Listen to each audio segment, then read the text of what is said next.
তো চাউল ভরার পরে যখন আমি যে দেখি চাউল ভরতেছে, তখন আমি বলছি টলার, ওই দিন আবহাওয়া হঠাৎ করে খারাপ হয়ে গেছে, আবহাওয়াটা বৃষ্টি বৃষ্টি ভাব ছিল, এই জন্য 3 তারিখে চাউল আনলে আমরা বলছি ঠিক আছে, তাহলে 1 টন চাউল যদি কম ধরান তাহলে টলারটা রিস্ক থাকে না, তখন 1 টন চাউল আমাদের ডিউর পিছনে।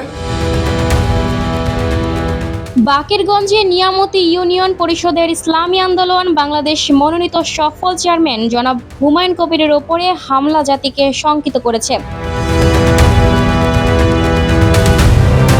আজ 9 মার্চ দুপুরে বিএনপির ইউনিয়ন সাধারণ সম্পাদক সোহেল শিকদার, ছাত্রদলের ইউনিয়ন সাধারণ সম্পাদক রাকিব মোসাব্বির, স্বেচ্ছাসেবক দল নেতা নয়ন খান, যুবদল নেতা জুয়েল হাওলাদার, সোহেল হাওলাদার, এনামুল ও কেন্দ্রীয় যুবদল নেতা সালাম শিকদার সহ একদল মাস্তান চেয়ারম্যানের ওপরে হামলা করে। ইসলামী আন্দোলন বাংলাদেশের তীব্র নিন্দা জানাচ্ছে এবং ক্ষোভ প্রকাশ করছে। একই সাথে অপরাধীদের অবিলম্বে গ্রেফতার করে দৃষ্টান্তমূলক শাস্তি দাবি করছে। ইসলামী আন্দোলন বাংলাদেশের বরিশাল বিভাগীয় সাংগঠনিক সম্পাদক উপাধ্যক্ষ মাওলানা সিরাজুল ইসলাম আজ এক বিবৃতিতেই নিন্দা ও ক্ষোভ প্রকাশ করেন। মাওলানা সিরাজুল ইসলাম বলেন, হাত পাকা প্রতীক নিয়ে নির্বাচিত চেয়ারম্যান তার জনসম্পৃক্ততার কারণে দল বল ও দেহরক্ষী নিয়ে চলে না। এটা তার বিনয় ও জনতার প্রতি আত্মবিশ্বাস। এই সরল ও সাধারণ চলাচলকে যদি কেউ সুযোগ হিসেবে নিয়ে একজন নির্বাচিত জনপ্রতিনিধির গায়ে হাত তোলে, তাহলে সেই হানাদার হাত প্রতিরোধ করা হবে ইনশাআল্লাহ। আমরা স্থানীয় প্রশাসনকে বলবো, অবিলম্বে অপরাধীদের বিষয়ে শক্ত আইনি অবস্থান গ্রহণ করুন। একই সাথে বিএনপি নেতৃত্বকে বলবো,